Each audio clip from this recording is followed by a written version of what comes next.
Halo, selamat pagi teman-teman. Ketemu lagi dengan saya di mata kuliah Psikologi Abnormal 1 di pertemuan kelima, 5 Oktober 2020. Nah, di pertemuan kelima kali ini, kita nanti setelah kita waktu pertemuan keempat kita membahas tentang gangguan pada anak dan remaja. Nah, hari ini kita juga masih tetap membahas tentang gangguan pada anak dan remaja, tetapi spesifikasinya pada gangguan perilaku adaptasi. Jadi gangguan penyesuaian diri pada anak dan remaja gitu. Nah, kita langsung saja membahas masalah gangguan perilaku adaptasi pada anak dan remaja.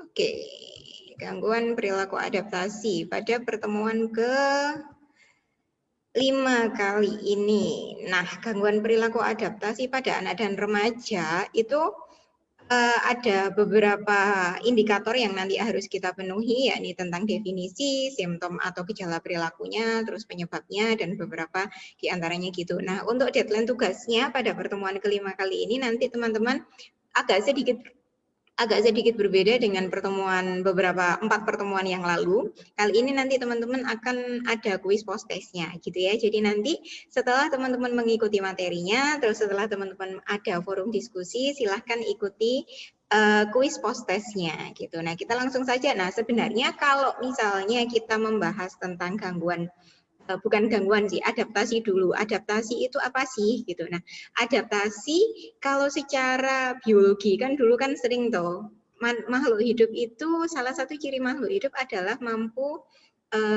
menyesuaikan diri dengan lingkungan. Nah, mampu menyesuaikan diri dengan lingkungan adalah istilah yang kita kenal waktu dulu kita sekolah itu adalah adaptasi gitu kan. Nah, adaptasi itu sama nggak? Adaptasi atau penyesuaian diri itu sama tidak sih dengan adjustment gitu. Nah, kalau mari kita bedakan ini dulu, bedanya adaptasi dan bedanya adjustment gitu. Nah, kalau adaptasi itu kita sebagai seorang individu, kita berusaha menyesuaikan diri dengan mengubah diri kita, itu adaptasi gitu. Jadi dengan dengan kita menyesuaikan diri dengan mengubah apa yang ada di dalam internal diri kita, itu adaptasi. Jadi lebih menekankan kepada perubahan internal individu terhadap lingkungannya supaya dia bisa menyesuaikan diri dengan lingkungan atau tuntutan lingkungan. Nah, contohnya kalau misalnya contoh fisiknya adalah kalau misalnya kita panas, nah kita bisa minum air dingin atau kita bisa buka pakaian. Jadi itu internal diri kita, itu adaptasi atau adaptation gitu. Nah, kalau adjustment walaupun dua istilah ini kalau ditranslate ke bahasa Indonesia kan pengertiannya sama kan, penyesuaian diri. Tetapi pada dasarnya kalau kita nanti belajar psikologi, kita akan bisa membedakan mana adaptasi dan mana adjustment gitu. Nah, kalau adjustment kita itu upaya seorang individu dalam menyesuaikan diri tetapi dengan mengubah atau memodifikasi lingkungan gitu. Jadi memodifikasi lingkungan eksternal supaya diri kita itu bisa sesuai dengan lingkungan itu gitu. Jadi kalau adjustment lebih menekankan pada perubahan eksternal atau perubahan lingkungan untuk menyesuaikan dirinya. Jadi teman-teman sudah tahu bedanya ya. Nah, contohnya kalau misalnya kita panas, alih-alih kita meminum air atau membuka pakaian, kita akan lebih memilih untuk menyalakan AC atau menyalakan kipas angin. Itu adjustment. Jadi kalau adaptation itu adalah yang dirubah adalah diri internal kita, tetapi kalau adjustment adalah yang dirubah adalah diri eksternal, lingkungan eksternal gitu. Lah terus kalau dalam dalam penyesuaian diri dalam psikologis itu mana yang bagus gitu, mana yang bagus. Dua-duanya harus kita lakukan. Jadi kita selain kita melakukan adaptasi penyesuaian diri internal, kita juga harus bisa memodifikasi perilaku, memodifikasi lingkungan, memodifikasi unsur-unsur eksternal. Itu yang sesuai karena individu yang mampu menyesuaikan diri baik secara internal maupun secara eksternal adalah individu yang sehat secara mental. Karena apa? Kadang-kadang kita tidak hanya harus menyesuaikan diri internalnya kita yang harus ngalah, kita yang harus menyesuaikan diri, tetapi lingkungan eksternal juga harus kita usahakan untuk ubah, kita usahakan untuk adjust gitu, kita usahakan untuk sesuaikan. Karena apa? Karena dengan begitu kita akan bisa bersikap asertif, percaya diri terhadap lingkungan, dan kita bisa menunjukkan eksistensi diri kita gitu, semacam itu. Jadi penyesuaian diri yang baik menurut psikologi yang bagaimana, yang dua-duanya ini. Nah, anak dan remaja itu ya harus mengalami, harus mendapatkan dua penyesuaian ini gitu. Kadang-kadang anak lebih cenderung menyesuaikan diri terhadap lingkungan internal, lebih banyak dia yang harus memahami, dia yang harus mengikuti aturan-aturannya gitu. Nah, tapi mulai usia remaja anak juga harus diajarkan untuk adjustment lingkungan eksternalnya supaya apa? Supaya bisa klop, supaya bisa match, semacam itu. Nah, selanjutnya penyesuaian diri atau apa? Bisa kita katakan adaptasi, bisa kita katakan adjustment, itu tadi itu merupakan, yaitu tadi kalau misalnya kita bisa menyesuaikan diri baik secara internal maupun eksternal, kita akan tumbuh menjadi individu yang memiliki kesehatan mental secara komprehensif gitu. Karena selain kita bisa menyesuaikan diri secara internal, kita juga bisa secara eksternal bersikap asertif supaya kita bisa menyesuaikan diri. Nah, itu adalah salah satu ciri orang yang memiliki sehat mental gitu. Jadi orang yang tidak mengalami mental illness akan bisa melakukan adaptation dan juga bisa melakukan adjustment gitunya. Orang yang memiliki penyesuaian diri yang baik adalah orang yang cepat mengelola dirinya. Jadi mereka bisa secara internal menyesuaikan diri atau secara eksternal tanggap akan perubahan-perubahan itu sehingga mereka bisa memodifikasi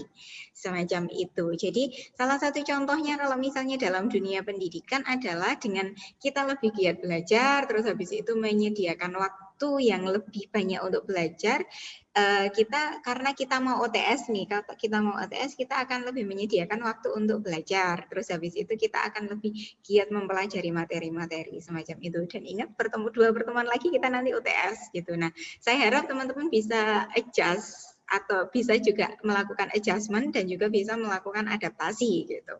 Adaptasi terhadap diri internal, menyiapkan diri secara baik-baik, mempelajari dan juga beradaptasi dengan eksternalnya gitu ya. Semacam itu. Nah, ada 3 sudut pandang penyesuaian diri, teman-teman. Jadi ada 3 sudut pandang jenis penyesuaian diri, yakni penyesuaian diri sebagai suatu bentuk adaptasi. Jadi penyesuaian diri individu, anak dan remaja menyesuaikan diri sebagai wujud penyesuaian diri, menyesuaikan diri dengan lingkungannya gitu. Jadi tujuannya hanya semata-mata menyesuaikan diri, tujuan makhluk hidup banget. Jadi menyesuaikan diri supaya kita sesuai dengan diri kita, supaya sesuai dengan lingkungan. Itu adalah penyesuaian diri sebagai bentuk adaptasi, sebagai bentuk adaptation gitu. Jadi tujuannya, sudut pandangnya adalah kita menyesuaikan diri baik secara internal maupun eksternal. Tujuannya supaya kita sama dengan lingkungan kita, matching gitu. Nah, itu bentuk pertama. Bentuk kedua adalah penyesuaian diri sebagai bentuk konformitas. Jadi kita berusaha menyesuaikan diri secara internal maupun eksternal dengan tujuannya adalah untuk sama dengan lingkungan sosial kita, sama memiliki konformitas dengan lingkungan sosial kita. Itu adalah salah satu sudut pandang yang kedua, yakni penyesuaian diri. Tujuan kita menyesuaikan diri adalah supaya kita mendapatkan conformity, supaya kita mendapatkan bentuk konformitas antara diri kita dengan lingkungan kita. Misalnya kita beradaptasi. Kalau misalnya di Madiun umumnya kita harus kita harus melakukan, kalau di Madiun biasanya ada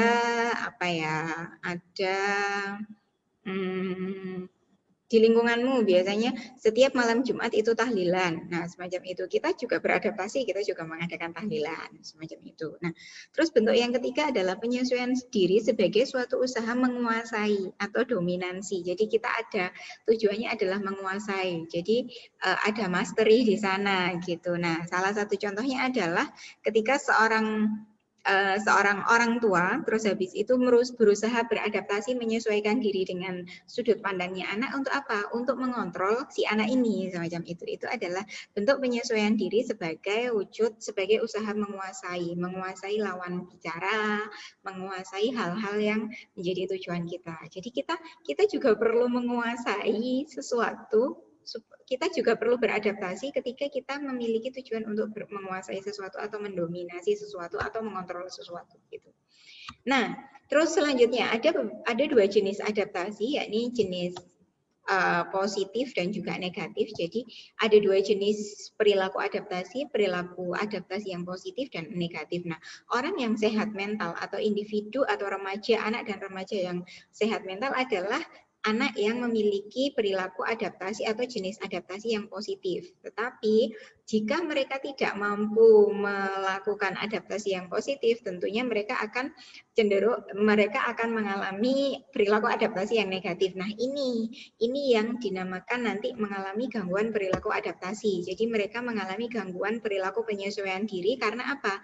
Karena mereka tidak mampu beradaptasi menyesuaikan diri secara positif dengan diri dan lingkungannya, sehingga mereka memilihnya atau melakukannya adalah perilaku atau jenis adaptasi yang negatif gitu. Nah, kita bahas yang positif dulu. Nah, penyesuaian diri yang positif adalah salah satu bentuk wujud kesehatan mental. Jadi mereka mampu menerima dan memahami kelebihan dan kekurangan diri. Jadi mereka menerima, oh ternyata saya memiliki kekurangan ini, kelebihan ini, sehingga mereka mampu beradaptasi dengan diri dan lingkungan mereka. Terus yang kedua adalah mampu menerima dan menilai kenyataan secara objektif. Nah, orang yang bisa atau memiliki kemampuan penyesuaian diri yang positif, mereka akan bisa melihat realitas secara objektif, tidak halu gitu. Terus habis itu yang selanjutnya mampu bertindak sesuai dengan potensi. Karena kita sudah tahu kelebihan kita dan kekurangan kita, maka kita akan bisa melakukan atau bertindak dan berperilaku sesuai dengan potensinya kita gitu. Terus memiliki perasaan aman, ada safety tidak was-was gitu. Terus tetap memiliki rasa toleransi, terus tetap bisa bersikap terbuka. Kalau misalnya ada yang mengkritik, itu kita bisa bersikap terbuka adalah salah satu penyesuaian diri yang positif. Punya kestabilan emosi, nggak sentimen, terus nggak gampang marah, dikritik juga nggak sentimen gitu. Terus yang terakhir adalah mampu bertindak karena mereka mampu mampu menerima kekurangan dan kelebihan diri, mampu mengembangkan diri sesuai dengan potensinya. Tentunya mereka akan bisa bertindak sesuai dengan norma yang ada di masyarakat gitu.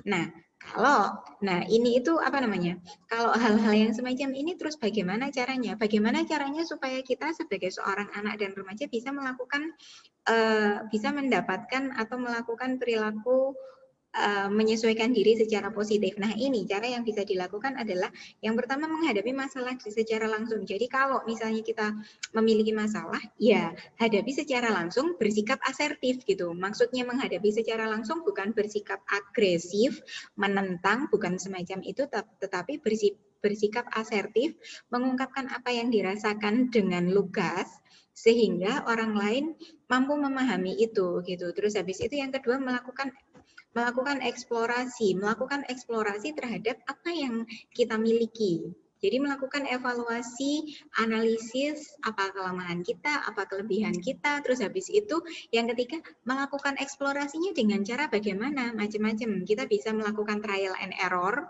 Jadi kita coba yang bagian ini aku bisa nggak sih, aku cocok nggak sih, coba yang bagian ini. Kalau nggak cocok ya kita coba lagi yang lain gitu. Terus habis itu kita bisa melakukan substitusi, mengganti dengan kegiatan yang jauh lebih positif, jauh lebih membangun, jauh lebih bisa mengembangkan diri. Terus menggali kemampuan diri dan melakukan pengendalian diri. Nah, dengan semacam itu kita akan bisa menjadi individu, anak dan remaja yang memiliki kemampuan adaptasi yang bagus gitu. Nah, kalau penyesuaian diri yang negatif ini bentuknya ada 3 teman-teman. Jadi ada 3 penyesuaian diri yang negatif, ada 3 reaksi, yakni reaksi bertahan, defense, terus habis itu reaksi menyerang, agresif, dan juga reaksi menghindar atau escape gitu. Nah, kita bahas satu-satu. Reaksi penyesuaian diri yang negatif dengan defense atau reaksi defense adalah ketika seorang anak mendapatkan suatu masalah atau mengalami konflik dan dia bertahan, tetapi bertahannya bukan untuk menghadapi dan bersikap asertif, tetapi bertahan seolah-olah dia tidak mengalami konflik itu. Jadi don't care gitu. Jadi defense aku baik-baik saja. Padahal dia tahu bahwa dia tidak baik-baik saja, tetapi dia mengatakan bahwa dia baik-baik saja semacam itu. Dia defense kalau dia mengalami konflik. Itu penyesuaian diri yang negatif. Nah, efeknya apa? Ketika seorang mengalami defense, seorang melakukan defense terhadap konflik yang dialami, dia mengatakan bahwa dia baik-baik saja. Nah, efeknya adalah dia akan melakukan represi ya kan, otomatis dia melakukan represi. Nah, efeknya adalah kedepannya dia akan menjadi pribadi yang apa namanya? Pribadi yang introvert, bukan introvert sih, pribadi yang kurang bisa bersikap asertif semacam itu. Nah, terus yang kedua, reaksinya menyerang atau aggressive reaction. Nah, aggressive reaction adalah ketika ini kok panas. Nah, apa namanya? Reaksi menyerang adalah ketika kita mengalami konflik atau anak dan remaja mengalami konflik, dia akan cenderung bersikapnya itu lugas, terbuka. Iya, aku mengalami konflik, tapi yang dilakukan adalah menentang itu, terus habis itu bersikap sentimen, terus habis itu don't touch me, terus habis itu apa namanya, tidak mau mendekati orang lain, marah, keras kepala. Nah, hal-hal yang semacam itu yang penyesuaian dirinya yang negatif gitu. Terus yang ketiga adalah reaksi yang menghindar atau escape. Jadi ketika kita mengalami konflik, kita lebih memilih untuk pergi, kita lebih memilih untuk menjauhi sumber konflik itu gitu. Kita tidak menyesuaikan diri, berusaha menghadapi atau berusaha mengeksplorasi, tetapi kita pergi. Kita berpergi halu berfantasi bahwa masalah ini nanti akan selesai dengan kita melakukan alkoholisme dan sebagainya semacam itu. Gitu, itu reaksi yang negatif. Nah, ada beberapa faktor yang mempengaruhi penyesuaian diri, teman-teman. Jadi, beberapa faktor yang mempengaruhi penyesuaian diri ada 8 faktor, yakni motif berafiliasi.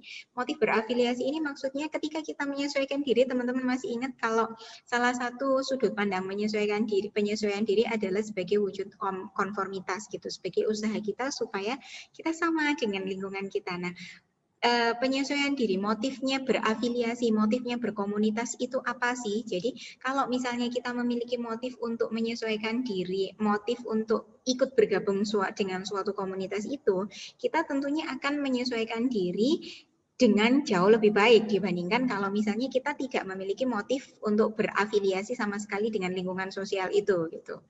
Terus yang kedua adalah konsep diri. Nah, orang-orang yang memiliki konsep diri positif jauh lebih mudah atau memiliki kemampuan penyesuaian diri yang positif juga dibandingkan dengan orang-orang yang memiliki konsep diri yang negatif. Mereka akan cenderung melakukan penyesuaian diri yang negatif juga gitu. Terus yang ketiga adalah persepsi. Persepsi individu anak terhadap sesuatu hal. Jadi ketika mereka memiliki persepsi yang negatif tentunya akan berpengaruh dengan kemampuan penyesuaian dirinya juga.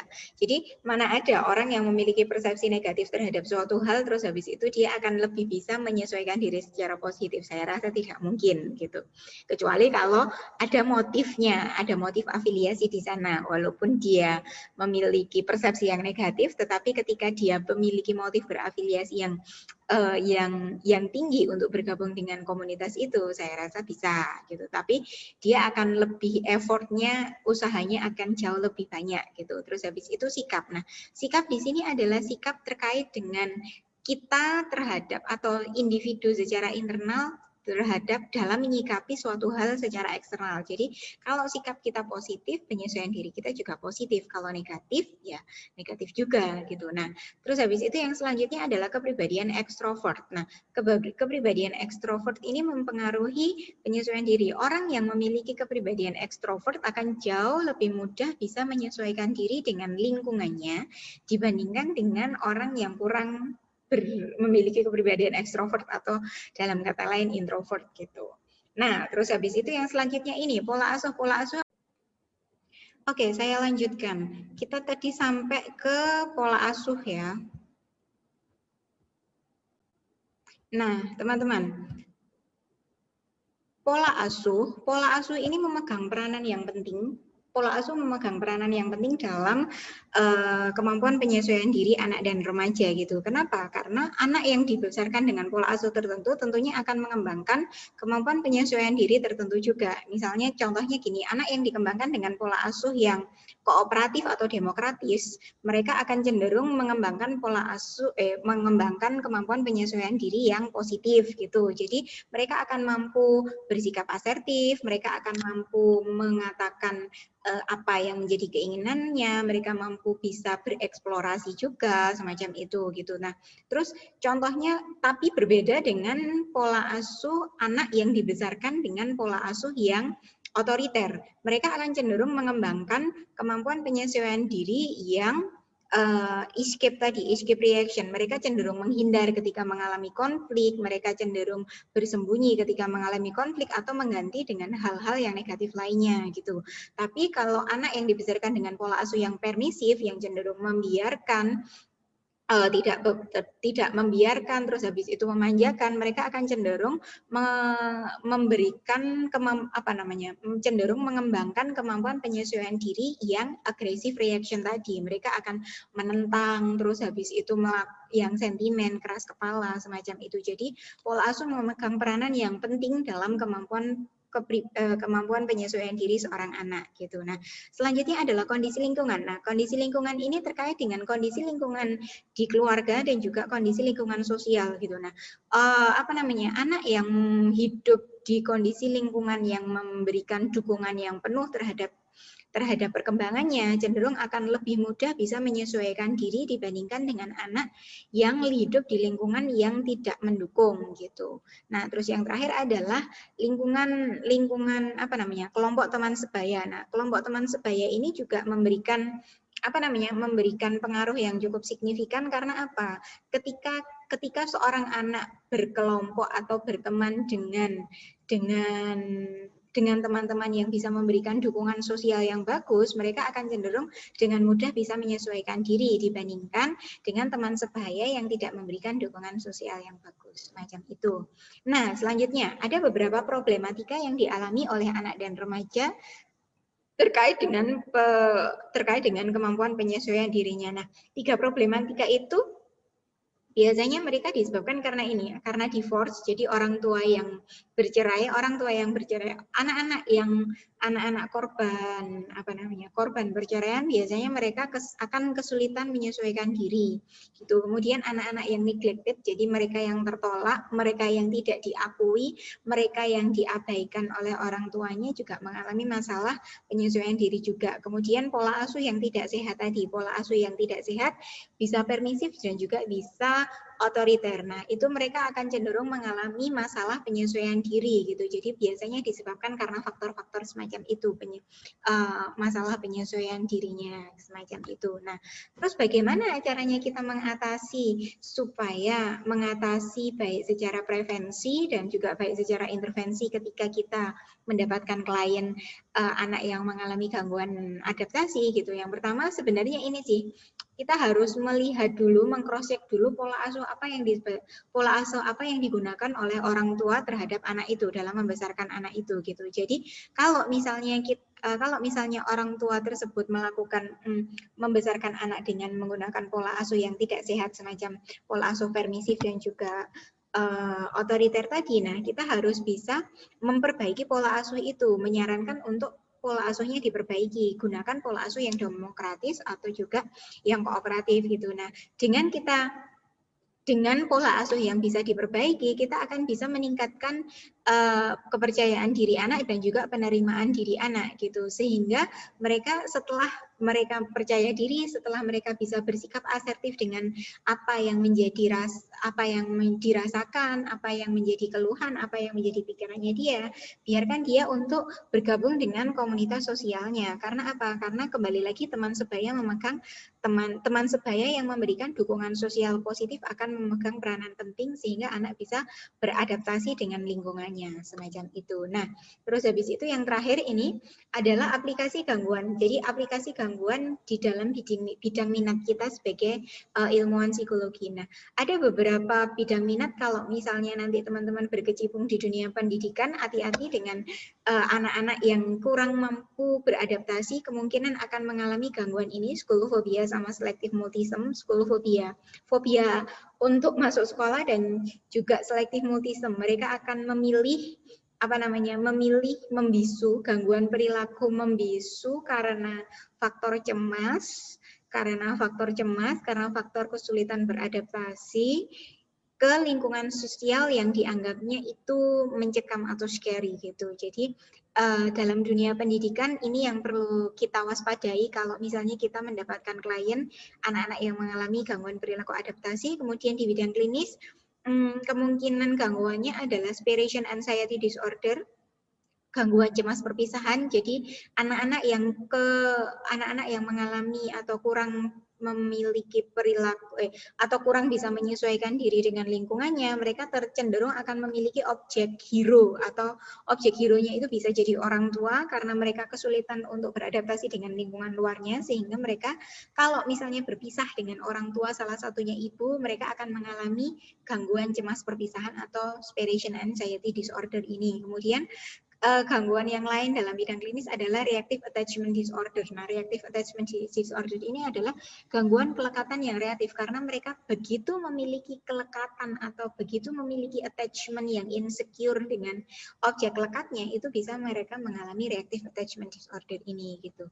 Nah, keempat gangguan ini nanti akan kita bahas lebih lanjut di pertemuan selanjutnya. Kemungkinan setelah UTS kita akan membahas keempat gangguan ini lebih lanjut di kategori atau spesifikasi gangguan itu gitu. Tapi kalau teman-teman sudah penasaran, teman-teman bisa membaca DSM-5 atau juga PPDGJ 3 gitu. Nah, begitu teman-teman, kita nanti materi untuk hari ini selesai, kita nanti akan ketemu minggu depan, kita membahas tentang conduct disorder gitu. Oke, jangan lupa untuk materi hari ini, kita nanti kalau misalnya ada yang mau ditanyakan, teman-teman bisa